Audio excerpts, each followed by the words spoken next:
You know, it doesn't matter how much you make. It doesn't matter how much you make. What matters is what your credit score is. And so when we get into how you develop a credit score, when we talk about the rules on how people look at us, too many people out here do credit repair, but they really don't know what the rules are. They're creating rules of what they think is the rules, but they're not the bank. The banks make the decisions. FICO looks at the information, and they create the score, and then that's when they decide to give you money. So when people are talking about, I can hook you up, I can erase all your negative information, I can delete everything. Well, that's the worst thing that could happen. Because when people delete everything, then there's nothing for anybody to look at, there's nothing for anybody to judge you off of, and then you have nothing, so there's no score. And so therefore, in order to be able to really compete in America, which America is a very easy place to compete.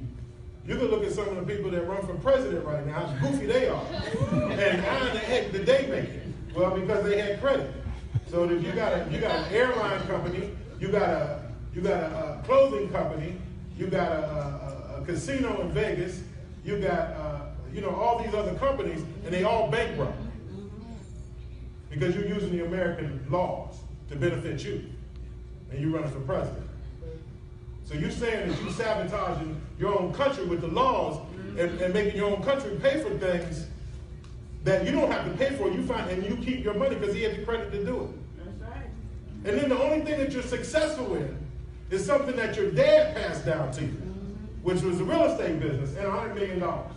So really that's the only thing you hit a home run in and your goofy TV show. But the whole thing about it is, that's what I'm saying. This is how easy it is to make it in America. When you see people like that make it, it's all about your credit. And so if you can develop the credit score, you're done. Whatever gifts, talents you have, whatever you decide to do, whatever you want to do, if you're cooking for somebody, you're renting a chair, you driving somebody else's tractor trailer, whether you're doing business for somebody, these are things that you can do for yourself. You're making them great, but you're not making ourselves great and really exercising our own talents due to our bad credit. And we have to stop living with bad credit and being comfortable and being complacent with bad credit because everybody is around us got bad credit and we're doing an inch better than the next person and we're not comparing ourselves to people who really are not more talented than you. It's just that they have a better credit score, they have the ability to borrow and then put you to work for them. And that's just America, I'm telling you. Some of the people that are successful that run companies, they can't touch a lot of people here. People, we have creativity, we got talent, we think quickly, we're fast on our feet, we have ability second to none, but we keep giving ourselves away. We keep giving away our overtime, we give away our education, we give away everything we have due to bad credit. To where we're paying 19 and 20% for a car, paying triple car notes, paying more for utilities, more for car insurance, more for everything that we do and touch. We're giving it away to people who don't even like you, laugh at you, throw you out of their rallies, tell you need to get a job. I mean, these are people that laugh at you, laugh at all of us because of bad credit. But in our neighborhood or in our hood, we say, I got all these degrees, I'm a supervisor at Walmart now, you know what I mean? But you're giving it all away to bad credit, the payday lenders, the title pawns, all that stuff. If you broke, don't borrow no money from a title pawn or a payday lender. You already broke, now you double broke by borrowing money from somebody you didn't even have. How you gonna pay them back?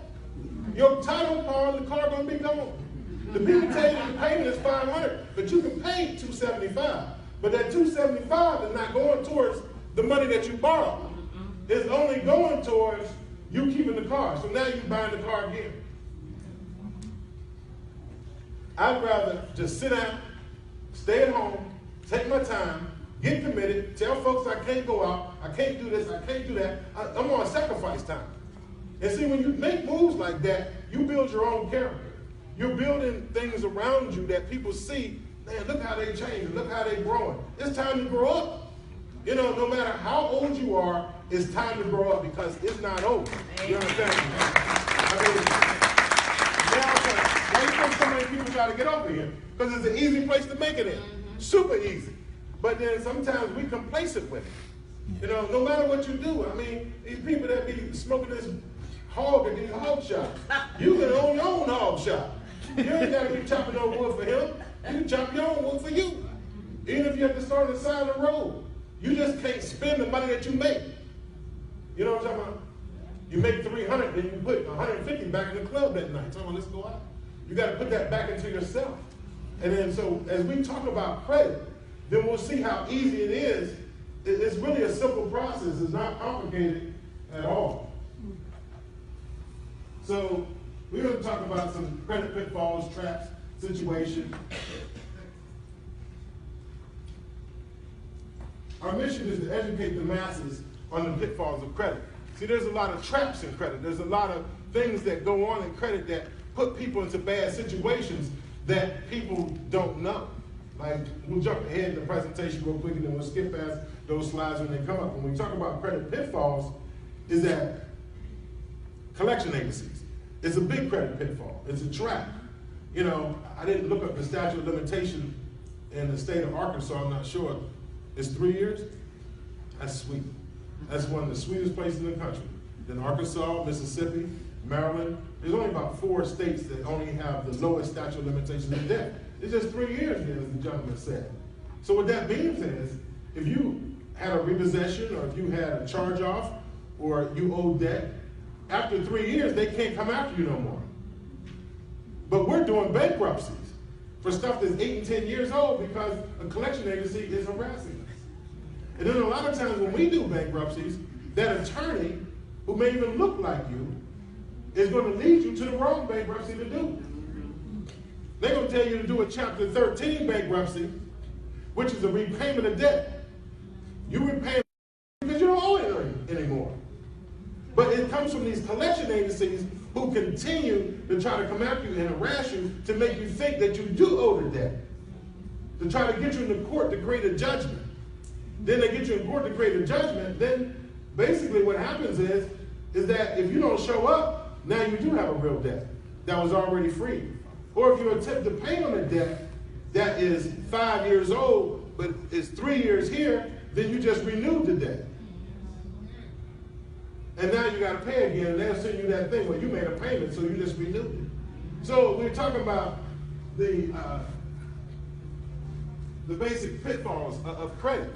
And a lot of people don't care about you, so you have to be careful. And that's why we're open to hear from you. We're open to receive calls before you make these moves. You know, so you have to be careful. Like people with your income tax check. You know, we're so quick to run out and give it to the man at the pay here, buy here, and give him $3,500 for, you know, a 2009 BMW with 145 on it and mileage. Is rimmed out. It's got everything on it. But it what? Okay. So, but anyhow, and then we're paying, you know, we're giving like 75% of our check away when all we had to really do was just wait 45 days and we could have got a 14 or a 13 at the same price with 15,000 miles with a lower interest rate and no money down. Then we could have took that money and used it for FHA home instead of giving it away. See, that's when we are competing against our friends and families, our church members, our neighbors, our employees to say, look at me. See, that's wealth to some people. It shouldn't be wealth to you. I would rather drive a Honda Hoopty that's quiet as a sewing machine. It may be ugly, but I'm saving. I'm budgeting. I'm going somewhere. I'm moving forward. See, you're not moving forward. Because everything you possess, I see it. I see it on your back. I see it in your car. I see it in your pocketbook with the Gucci, all that stuff. You're wearing it. It has no value. Go to bankruptcy court and tell them you got a Louis Vuitton bag and a Gucci bag. They don't want it. They don't want it. That's not value to them. The flat screens, no value. Rims, no value. I want to see if you got stock, assets, you know, what you got in your bank account, things like that. That's what they want. But see, so we have to realize what value is and what value isn't. So the credit reporting agencies have to operate under the law, which is the Fair Credit Reporting Act. There's 3 major credit reporting agencies: Experian, Equifax, and TransUnion. There's a lot of, you know, errors that happens on the credit reports where there's mismatched names, similar social securities, father, son, you know, just a lot of errors that happens on how it shows that it's totally impossible for the credit reporting agencies to really deliver accurate information on the credit report. It's relatively impossible. And so, when you look at these three major credit reporting agencies, understand that they're privately owned. They're in business to make money. There's no law that says they're a part of government, but they got us suckers to call them bureaus. Bureaus is the government. It's the CIA, the FBI. Those are bureaus. These are privately owned companies that make money. They're on the stock exchange. Experian is owned by a British paper company. They used to be called TRW, but they got bought by Experian. So they're money makers. They sell our information to anybody who wants it, but then they won't want to give it to us for free. They do a lot of tricks to keep us with bad credit. You try to pay off something, and then they move your date of last activity to like you just paid it, like it just happened today. Like you pay off a repo that was 6 years ago, you get your house, then they put on your credit report 3, 12, 16. I've never met but talked to millions of times. So what happens is that that's the kind of evilness that they do because bad credit sells.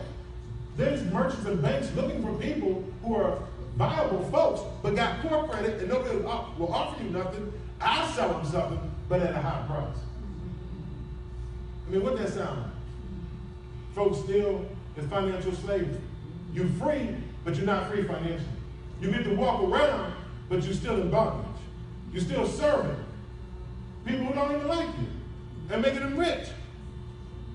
See, we need to reverse that and put that into ourselves. So that means that we have to sit down for 3 to 6 months to save the budget, to work out everything. We'll come back up strong. Bye.